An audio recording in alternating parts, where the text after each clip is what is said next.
Thank you. It's good to be here. And I guess I get to give the picture of the 900-pound gorilla in the room and give you an overview of the source water program and the importance that we feel water quality is to everybody in this room, not just Colorado Springs Utilities. So to give an overview of the system, Springs Utilities is a community-owned utility, and approximately 30% of the water comes from our local sources, which is derived around the Pikes Peak area. The 70% of the water consumed comes from trans-mountain diversions. So in 2010, Springs Utilities delivered about 26.6 billion gallons of water to nearly 450,000 people. Between the local and mountain raw water collection systems, there are 25 reservoirs, and infrastructure crosses over 9 counties.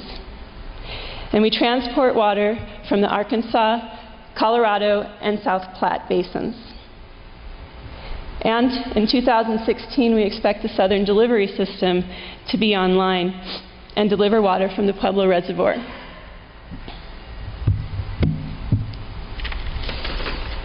This is a map of the local water supply setting that we have. We have terminal storage of the Trans-Mountain water and local water supplies, all within the foothills of the western edge of Colorado Springs. On this map, if you can see those green triangles right in here along the edges, those represent diverted water into our raw water collection system. And that outline area is our service area, which is 184 square miles. So as you can imagine, with the diversity and complexity of the system, we have a lot of source water protection issues to address. And Colorado Springs is dedicated to improving the water quality that goes into the system. And so in October, November, that's when they hired me on as a source water protection program manager to start working with internal folks as well as external stakeholders to really start looking at the source water protection planning process that the state started and then assessing our own system. So the basic philosophy behind the program for Springs Utility is that the program will have to be adaptable and diverse and really incorporate many situations and conditions. It really aims to be proactive rather than reactive in order to meet the mission of delivering safe and reliable water. And the source water planning program needs to be cost effective. It really serves as a tool to pre-treat the water before we have to fully treat it at the plant. And today I'd just like to touch on a couple examples of where we're starting with the program and some of the issues that we're trying to address and the start of implementing protections. So this picture here is a view of Pikeview Reservoir. It's about 10 surface acres, and it's right in the heart of Colorado Springs. We draw water from Monument Creek, which the intake is surrounded by mobile home parks, Costco, and shopping centers. And here, right on Pikeview's shoreline, we have automotive stores, a collision repair, and a doggy daycare. So this is a map of Pikeview, which is right here. Our intake is a little higher north on Monument Creek. You can see the red is our zones of concern that the state had started to establish. The reason we started with Pikeview is because it wasn't a drinking water source when the 2004 plan came out from the state. So this was a way to start understanding the process that the state went through and then put Pikeview in the source water plan as well. So within this area, this is a 5-mile protection zone that we delineated. You can see it's very urban. Now the entire source water area for Pikeview is about 181 square miles. But for the protection plan, we're looking at 23,000 acres, which is signified in that, that zone here that's not shaded. 46% of that area is residential. 14.5% is commercial and industrial. And we have over 80 major road miles. With this, with I-25 essentially crossing over Monument Creek right in this area.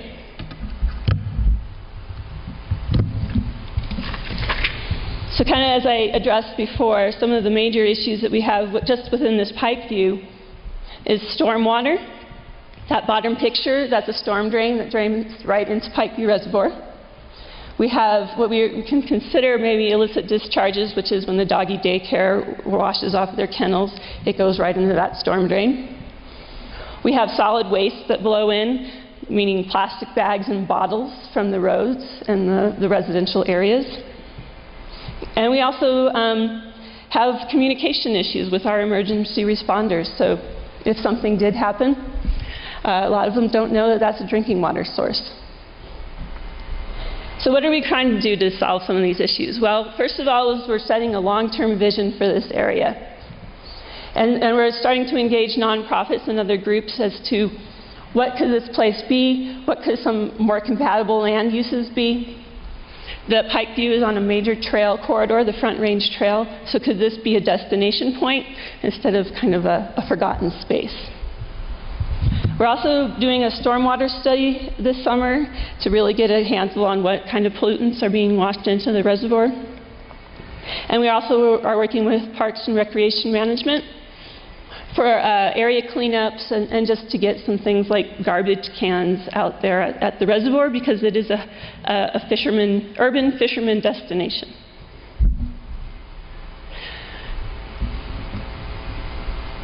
Another one that we have is a slight contrast, because this reservoir and intake system is on our wildland-urban interface. It's right on the western edge of Colorado Springs in an open space called Stratton Open Space. So around the open space we do have residential neighborhoods. And the intake is probably a couple miles away on in Cheyenne Creek Canyon, which is also a park and open space area. But as you can see from this picture, it's been adopted by the local dogs community, and it is becoming a swimming hole. But we also have issues like up on Cheyenne Creek is wildland fire issues, and so erosion, sedimentation, and all those issues that would come if we did have a fire throughout that canyon. So what we're doing here is we're starting to engage the local communities, and this is a very social and political landscape that we will have to navigate. As Mr. Bratton was talking about yesterday, this one will really be about the art of dealing with people. So water quality is the issue, but it's about the art of the politics that go around this reservoir in particular. And the last one is kind of a picture of what I think many of us deal with, is that more pristine and high mountain sources. So this is a picture of the south slope of Pikes Peak. This particular watershed has been closed to the public for over 100 years, and it has a lot of sensitive habitats, including wetlands and fens. And in 2010, the politics of Colorado Springs adopted an access policy which allows for recreation development. So we will be putting in a day use area to allow for fishing access to one of the reservoirs, as well as trails that will connect to a larger system of trails throughout the Forest Service and other open space areas around Pikes Peak. So really, the issues that we have to start dealing with on South Slope is development. You know, trail development, buildings, increased use by people, and all of the great things that come with opening a pristine watershed. Some of the things we're really looking at is, selectively routing trails and picking facilities that minimize the impacts to the watershed. For example, I think one of the things that we're doing that's fairly new and I haven't found it anywhere else is designing a secondary containment system for the vault privy that's going up there. Because concrete in high altitudes doesn't necessarily last the 50 years that we expect.